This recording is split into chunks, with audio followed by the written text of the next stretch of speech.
It all comes down to psychology. You know, why do people eat certain foods? Psychology. Why do people do certain things and have certain habits and resist certain truths?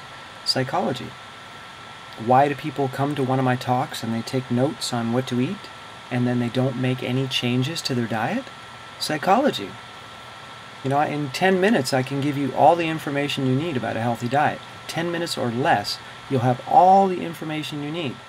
And yet 95% of the people won't do anything with that information. Psychology. We're all very similar to each other, psychologically. We want to believe that we're unique and individual. We're much more alike than we think, and we have the same patterns. Like, I've observed this in myself, because I've been studying myself since I was a teenager, because I wanted to know why I was such an alien, what's wrong with me. You know, why do I not feel like I fit into this world? I've always felt like an alien. So I've been studying, like, what's wrong? There's something wrong with me. And I need to figure out what it is so that I can mix in with everybody else and they won't notice that I'm an alien. I need to try to, you know, blend. That's why I became an actor, so that I can blend in with real people.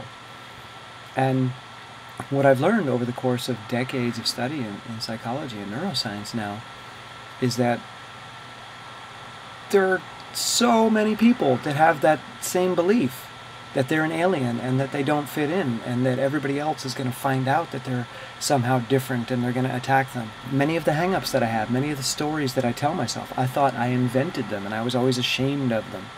And then come to find out, I go to a forum on a topic like this and everybody's got those same thoughts and same coping mechanisms. It's like, wow, you mean I didn't make that up on my own? You mean that's actually part of the human brain? Like, the thoughts that we're led to have, we think, well, it's because I had this certain experience and this person said this to me and, you know, my mother did this, or my teacher said this in school and that's why I'm like this. And then you find out that people that had completely different experiences have the exact same thought constructs that you do. And you begin to realize that the human mind is prone to certain types of thinking and to certain types of imagery. And once you begin to understand this,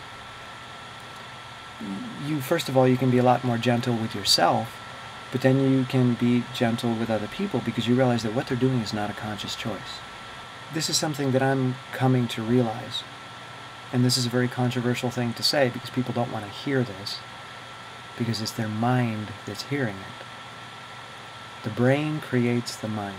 The brain sees and experiences reality, but it knows that in order for the mind to be effective, the mind can't see reality. So the brain keeps the mind in a state of delusion so that the mind can be an effective tool, or the ego, we could call it. We'll call it the ego. The brain creates the ego and then does everything in its power to make sure that that ego is delusional, because that's how an ego is most effective. If an ego somehow breaks through that structure that the brain has created and the ego looks around and sees reality as it is, or at least as close to reality as we can perceive, because it is all perception, that's called depression.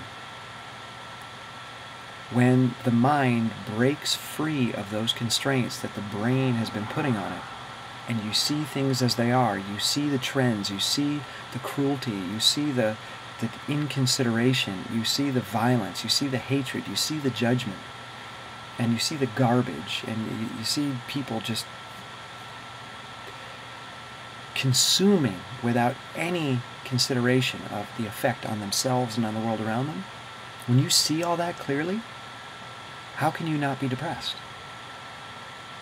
The people that are not depressed in this crazy culture of excess are the ones who have a healthy brain structure still in place.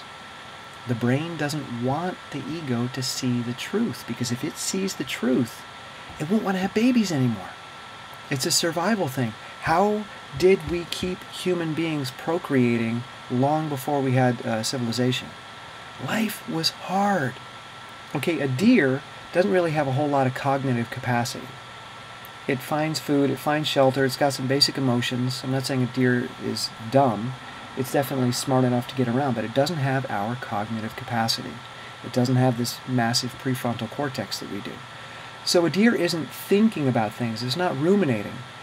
And all the other animals, they're not ruminating. They're not thinking, well, what's the purpose? What's the point? What am I here for? If it's another day of drudgery, if it's another day of running from the wolves, if it's another day of not finding enough food, what's the point? But with this massive brain up here, okay, with this cognitive capacity, the brain's like, wait a minute, if I let this thing just think endlessly about how hard life is, it's just going to kill itself, and it's not going to want to have children, and the human race will die out. So the brain created these, through natural selection, the people that survived were the ones who had brains that told the ego or forced the ego into this channel of delusion.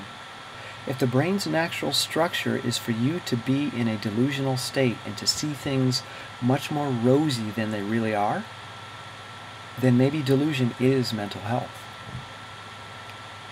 Because the brain doesn't want you to see the truth. It's trying to stop you from seeing the truth, which is why people go around with smiles on their faces, consuming foods that are killing them. They're obese and they've got 10 diseases and they don't care. They're happy because their brain is not allowing them to see the truth. It wants them to go on business as usual, be happy, have babies. Unhappy, depressed people don't want to bring children into this world.